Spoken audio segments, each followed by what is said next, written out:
রাজ্যে 5 দফার ভোট শেষ, এবার ফলের অপেক্ষা। ভোট গণনা শুক্রবার। তবে ফল প্রকাশের আগেই রাজ্যে লোকসভা ভোটের ফল কি হতে পারে তার ইঙ্গিত মিলল এবিপি আনন্দ নিয়েলসেন বুথ ফেরত সমীক্ষায়। সমীক্ষা অনুযায়ী রাজ্যে 42টির মধ্যে তৃণমূল একাই পেতে পারে 24টি আসন। সমীক্ষার ইঙ্গিত, রাজ্যে চতুর্মুখী লড়াইয়ে ভোট কাটাকাটিতে ফায়দা তুলতে পারে বামেরা, তারা পেতে পারে 12টি আসন।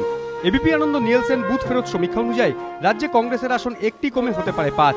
2009-এর মতো এবারও বিজেপির জয়ের সম্ভাবনা মাত্র একটি আসনেই। এবিপি আনন্দ নিয়েলসেন বুথ ফেরত সমীক্ষা অনুযায়ী রাজ্যে বামেদের মধ্যে সিপিএম 9, সিপিআই 1, ফরওয়ার্ড ব্লক 1 এবং আরএসপি একটি করে আসন পেতে পারে। তবে বুথ ফেরত সমীক্ষা অনুযায়ী বামেদের থেকে দ্বিগুণ আসন পাওয়ার সম্ভাবনা থাকলেও বিস্ময়করভাবে ভোট শতাংশের বিচারে পিছিয়ে থাকতে পারে তৃণমূল। রাজ্যে 33% ভোট পেতে পারে তৃণমূল, বামেরা পেতে পারে 36% ভোট, কংগ্রেসের ঝুলিতে যেতে পারে 14% ভোট।